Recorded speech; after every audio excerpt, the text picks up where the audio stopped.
요셉의 애굽 생활, 애굽 생활을 요셉이 어떻게 시작했는가 살펴보면서 우리의 신앙생활도 어떻게 해야 되는지 한번 살펴보며 은혜를 나눌까 합니다. 오늘은 2014년도 신년주일입니다. 올 한 해 여러분의 가정과 생업 위에 하나님의 은혜와 평강과 축복이 넘쳐나기를 주님의 이름으로 축복합니다. 아멘. 오늘 우리가 은혜 받고자 하는 요셉이라고 하는 인물은 창세기에 자랑스러운 열매로 불려지는 훌륭한 인물입니다. 성경에 소개되는 인물 중 가장 축복받은 인생을 산 그러한 인물이기도 합니다. 하나님이 하신 말씀을 이루는 데 사용되어진 특별한 인물입니다. 지금 요셉은 야곱의 아들로 장차 애굽에서 큰 민족을 이루기 위한 하나님께서 아브라함에게 약속하신 그러한 큰 그림을 그리기 위해서 애굽으로 팔려가는 거예요. 개인적으로 보면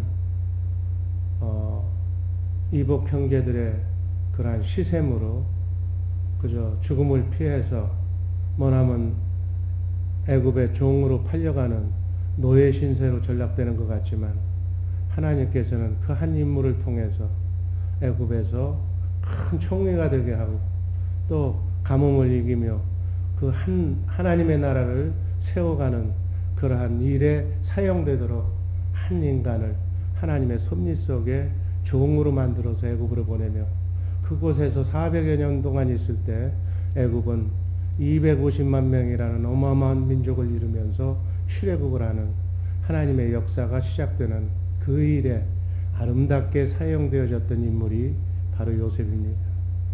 여러분, 우리는 나 개인은 하나님과 아무 관계도 없는 그러한 우연하게 태어나서 우연하게 고생하다가 우연하게 가는 그러한 존재가 아니라 하나님과는 뗄래야 뗄 수 없는 밀접한 관계에서 여러분과 나의 인생을 조명해보는 복된 시간 되기를 바랍니다. 성경에 소개되는 인물 중에 가장 축복받은 인생을 살았다고 여겨지는 인물이 바로 요셉이에요. 그러나 그의 인생을 개인적으로 놓고 보면 그 출발은 실로 비극이 절망의 나락이라고 해도 과언이 아닐 정도로 그의 인생은 비참하게 시작합니다. 배다른 형제들의 시기와 미움과 다툼으로 인해서 애굽의 종살이로 팔려가야만 했던 그는 어떤 모습으로 봐도 그의 현실은 육적으로는 불행이고 비극의 인생이었습니다. 하지만 요셉은 어렸을 때부터 아브라함과 이삭과 야곱 정말 아버지의 그리고 할아버지의 그 신앙적인 그런 교육으로 양육받은 그러한 아들이었기 때문에 이러한 모든 것을 극복하고 마침내는 애굽의 총리가 됩니다. 오늘 본문은 그렇게 한 인간이 비참하게 시작해서 한 나라의 총리가 되는 그러한 축복의 인생을 살았던 비결이 무엇인지를 한번 살펴보면서 은혜를 나누는 시간이 되기를 바랍니다. 요셉이란 인물이 인생의 출발점에서 같이 우리가 서서 올 한 해가 어떻게 시작하고 어떻게 마감되어야 하는가를 생각해보는 의미 있는 시간 되기를 주님의 이름으로 축복합니다. 첫 번째, 요셉은 하나님과 함께 했다고 2절, 3절은 기록하고 있습니다. 한번 읽습니다. 여호와께서 요셉과 함께 하심으로 그의 주인이 여호와께서 그와 함께 하심을 보며 본문 표현 그대로 요셉은 하나님과 함께 했다고 기록하고 있습니다. 애굽 노예 생활의 시작을 하나님과 함께 했다. 여호와께서 요셉과 함께 하셨다고 지금 본문은 기록하고 있습니다. 요셉이 지속적으로 계속적으로 하나님과 함께하는 삶을 산 줄로 믿습니다. 하나님이 함께 하셨다면 전능하신 하나님, 우주 만물을 창조하신 하나님께서 요셉을 붙으셨음을 그건 말해도 필요 없을 거예요. 어떤 상황에서든지 어떤 일이 일어나든지 하나님께서 범사에 요셉과 함께 하셨음을 뜻하는 말씀으로 해석하시기를 바랍니다. 애굽에서의 노예였지만 요셉의 삶은 비극적이고 절망적인 노예 신세였지만 그 형편에서도 하나님께서 요셉과 함께 하심으로 그는 모든 면에 승리했다고, 그 하나님이 함께 하신 것을 주변 사람들이 보고 알았다고 지금 기록하는 말씀입니다. 여러분, 이민생활 오래 있고 힘이 듭니까? 앞이 보이질 않고 나락을 치고 답답하고 어려운 일들만 계속 일어납니까? 나를 성전 삼고 나와 함께 임마누엘 하시는 우주 만물을 창조하신 하나님이 성령으로 오신 그리스도가 나와 함께 임마누엘 하고 있으며 내 안에서 말씀하시고 가르쳐 주시며 생각나게 하고 있다는 사실을 믿으시면서 요셉처럼 노예 생활을 한다 할지라도 애굽 생활이 비참하게 시작된다 할지라도 순간순간 승리를 체험하는 복된 성도님들 되시기를 주님의 이름으로 축복합니다. 구약성경에서 요셉과 더불어 가장 많이 거론되고 있는 인물이 다윗. 그는 성경의 신앙의 영웅이고 최고의 왕이었다고 성경은 기록하고 있습니다. 그는 생전에 용사로 무수한 전쟁에 참가했습니다. 다윗이 성경에 첫 기록된 역사의 무대는 바로 골리앗이라고 하는 블레셋 용사와 싸움에서 승리했기 때문에 이렇게 무수한 전쟁에서 다윗은 백전백승의 전적을 거두었고 엄청난 전리품을 모아서 그로 인해 이스라엘은 당시의 최강의 나라가 되었습니다. 그렇게 전리품으로 얻은 부와 영광을 다윗은 그대로 아들 솔로몬에게 물려줬습니다. 그렇지만 다윗은 그 전리품에 대해서 아무런 중요성을 두지 않았습니다. 그는 그가 가장 중요하게 여겼던 것은 여호와의 명령과 법률과 하나님의 말씀, 그 규례를 지키라고 아들 솔로몬에게 유언합니다. 열왕기상 2장 3절 말씀 다 같이 읽습니다. 내 하나님 여호와의 명을 지켜 그 길로 행하여 그 법률과 계명과 율례와 증거를 모세의 율법에 기록한 대로 지키라. 그리하면 네가 무엇을 하든지 어디로 가든지 형통할 것이니라. 이렇게 솔로몬에게 오로지 하나님의 말씀에 바로 서라. 하나님과의 말씀 관계를 유지해라. 하나님의 말씀을 지켜 행하려고 그렇게 생각해라. 이러한 명령을 솔로몬은 유념해서 솔로몬이 정치를 시작했을 때 극한 영광에 이르기까지 한 그 원인은 바로 하나님의 말씀 관계에 바로 섰기 때문입니다. 이처럼 말씀을 지키는 것은 하나님과 함께하는 기초, 초석이 되는 거예요. 형통의 비결임을 말해주는 말씀으로 받으시기를 바랍니다. 하나님과 동행한 사람들, 한결같이 하나님과 함께 했다는 사실을 꼭 주목하시기를 바랍니다. 그래서 하나님과 함께 했을 때 스스로도 복을 받고 또 그들을 통해서 하나님의 역사가, 하나님의 영광이 드러나며 하나님의 나라가 확장되었다는 사실을 또한 염두에 두시기를 바랍니다. 요셉이 애굽의 노예 생활을 시작할 때 하나님과 함께 했듯이 정말 우리 주의 사랑교회 성도들도 하나님과 함께 함으로 정말 여러분과 2014년도 한 해를 시작함에 있어 여러분들에게 부여진 직책을 수행함에 있어서 하나님과 함께하는 그러한 축복의 하나가 되기를 주님의 이름으로 축복합니다. 오늘 부여받은 복된 직책과 직임이 여러분을 축복으로 인도하는 하나님과 함께하는 축복의 직임임을 알게 될 줄로 믿습니다. 이 직임 잘 감당해서 승리하는 한 해 되시기를 주님의 이름으로 축복합니다. 두 번째, 그가 형통한 자가 되어 그의 주인 애굽 사람의 집에 있으니 또 여호와께서 그의 범사에 형통하게 하심을 보았더라. 하나님과 함께 했더니 형통한 자가 됐다고 말씀하고 있는 내용이에요. 노예로 시작한 요셉이지만, 비참하게 시작한 요셉이지만 하나님의 함께 하심으로 시작부터 형통했다고. 이 모든 것은 하나님이 요셉과 함께한 결과라는 사실을 믿으시기를 바랍니다. 이렇게 인간은 하나님을 만나면, 하나님과 함께만 하면 잘 나가고 번성하고 형통하게 된다는 사실을 요셉을 통해서 지금 여러분과 나에게 말씀하는 말씀으로 받으시기를 바랍니다. 실제 요셉은 애굽에서 모든 삶이 그와 같았어. 그는 종이 되기도 하고 때로는 아무 잘못도 없이 감옥에 갇히기도 했지만 거기서도 그는 승리하는 자가 됐어.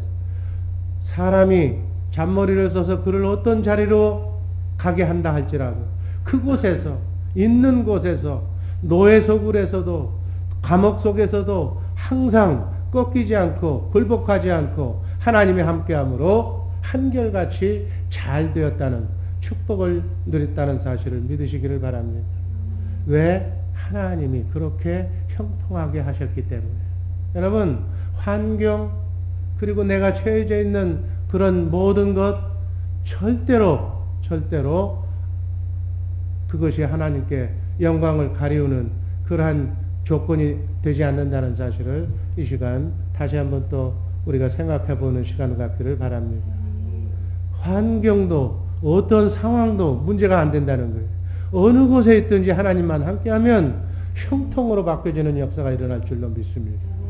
이사야서 40장 31절 말씀, 오직 여호와를 앙망하는 자는 새 힘을 얻으리니 독수리가 날개치며 올라감 같을 것이요 다름박질하여도 곤비하지 아니하겠고 걸어가도 피곤하지 아니하리로다. 이 말씀처럼 우리 하나님의 자녀들의 형통이 어떤 것인가를 뚜렷하게 가르쳐주는 말씀이에요. 독수리 날개치며 올라간 것 같은 모습으로 현실적으로 우리는 사단 마귀의 방해, 또 우리 앞길을 가로막는 모든 그러한 어떠한 악조건이 따라갈 수가 있지만 하나님께서 함께만 하신다면 그 상황을 극복하고 형통의 길로 인도해 주실 줄로 믿습니다. 왜? 하나님의 능력이 범사를 우리를 형통케 하시는 분이심을 믿으시기를 바랍니다. 신구약 성경의 대부분의 내용들은 우리가 형통한 삶을 살기를 원하는 것. 그래서 하나님께서는 우리들이 형통한 삶을 살기를 고대하고 있다는 내용이 성경의 주된 내용이에요. 그래서 가는 곳마다 주의 정도를 통해서 그 가정이 강건하고 형통하고 잘되게 빌으라고 기도하라고 말씀하고 있는 그 기도를 주님께서 하나님께서 응답해 주시겠다는 말씀으로 받으시기를 바랍니다. 구약에 보면 신명기 28장 3절 이하의 말씀이 그 말씀입니다. 성읍에서도 복을 받고 들에서도 복을 받을 것이며 네 몸의 소생과 네 초지의 소상과 네 짐승의 새끼와 우양의 새끼가 복을 받을 것이며 네 광주리와 떡반죽 그릇이 복을 받을 것이며 네가 들어와도 복을 받고 나가도 복을 받을 것이니라. 내 대적들이 일어나 너를 치려하면 여호와께서 그들을 네 앞에서 패하게 하시리니 그들이 한 길로 너를 치러 들어왔으나 네 앞에서 7길로 도망하리라. 이 말씀은 단순한 육적인 축복을 위주로 기록하고 있는 말씀이지만 이러한 것들은 다 하나님의 말씀에 순종한 결과로 우리는 봐야 될 줄로 믿습니다. 하나님의 말씀 관계에 우리가 순종하면 이러한 복을 받는다는 거예요. 이 말은 또 신약에 오면 영육 간의 모든 영적인 복도 하나님이 허락하시는다는 말씀으로 받으시기를 바랍니다. 예수님께서 이 땅에 오셔서 정말 천국 복음을 전하시면서 천국 되어 사시면서 하신 일들이 병든 자를 치료하고 귀신 들려 고통받는 자들을 자유하게 하신 일들을 많이 하셨어요. 그리고 마태복음 10장에 보면 제자들을 파송하시면서 복음 전하면서 병도 고쳐주고 그 가정에 삶의 평안을 빌어달라고 나그네 순례의 길, 인생길 걸어가면서 천국까지 가는 여정 속에서 사단 마귀로부터 보호받고 정말 행복한 삶을 영위하면서 천국 복음을 전하라고 그렇게 말씀하신 줄로 믿습니다. 요한 3서 1장 2절 말씀에도 사랑하는 자여 내 영혼이 잘된 같이 네가 범사가 잘되고 강건하기를 간구한다고 그렇게 하나님의 뜻을 간접적으로 사도들을 통해서 전한 것입니다. 실로 형통은 하나님의 뜻이에요. 형통하려면 하나님과 함께 해야 된다는 사실을 우리 꼭 잊지 말아야 될 줄로 믿습니다. 형통한 삶으로 정말 하나님께 영광 돌리는 2014년도 한 해가 되기를 주님의 이름으로 축복합니다. 마지막으로 9절 10절 말씀이 있습니다. 그런즉 내가 어찌 큰 악을 행하여 하나님께 죄를 지으리니까 여인이 날마다 요셉에게 청하였으나 요셉이 듣지 아니하여 동침하지 아니할 뿐더러 함께 있지도 아니하니라. 어찌 죄를 지으리까? 요셉이 정말 죄악을 멀리했다는, 사단 마귀와 멀리했다는 말씀이에요. 하나님을 대적하여 악을 행할 수가 있는가? 요셉은 주인 아내와의 동침하는 것을 하나님을 대적하는 일이라고 영적으로 선을 그었습니다. 그는 형통도 하나님과 연결해서 생각했지만 죄도, 죄 문제도 하나님과 연결해서 생각했다는 사실을 주목하시기를 바랍니다. 우리가 복받고 형통하는 길은 하나님께서 주신 걸로 알고 있고, 죄 문제도 바른 생활하는 것도 바로 하나님과 연결해서 우리는 우리의 자신을 뒤돌아봐야 될 줄로 믿습니다. 우리는 잘 나갈 때, 잘 될 때, 형통할 때, 기도 응답됐을 때 교만하고 타락할 우려가 높다고 성경은 곳곳에서 우리에게 말씀합니다. 그렇게 형통할수록 더 죄를 멀리하고 더 하나님이 축복할수록 하나님을 더 두렵고 떨리는 마음으로 겸손하게 모셔야 될 줄로 믿습니다. 그것이 하나님과 함께 영원토록 임마누엘하면서 형통하고 축복된 삶을 살아가는 비결이에요. 여러분, 성경의 역사를 보면 형통한 이후에 마귀가 쳐는 범죄의 덫에 넘어가서 정말 하나님께 영광을 가리웠던 인물들이 많이 나와요.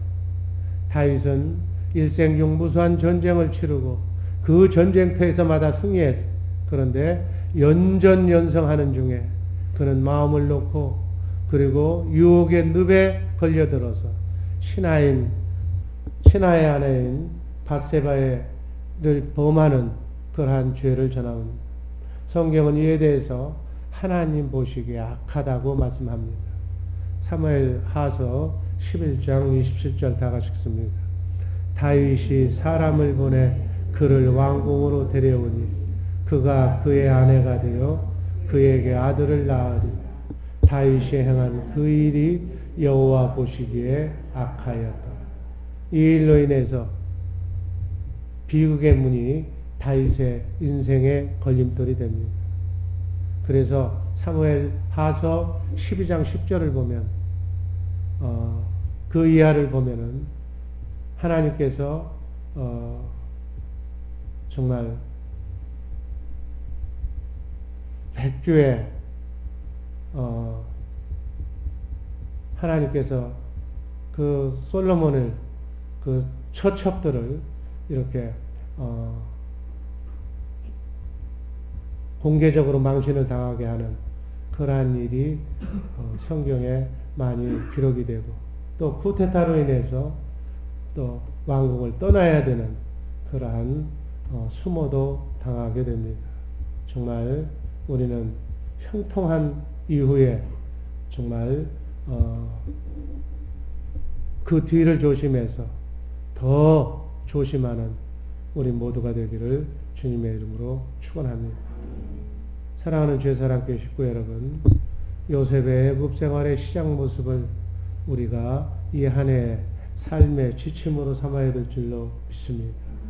요셉은 첫 번째로 하나님과 함께 했다고, 그래서 형통한 삶을 살았다고, 형통했어도 죄를 멀리했다고, 이렇게 정말 2014년도 한 해 하나님의 형통함을 누리며 교만하지 않고 더욱 2020 선교배제를 위해서 매진하는 우리 복된 성도님들 되시기를 주님의 이름으로 축복합니다.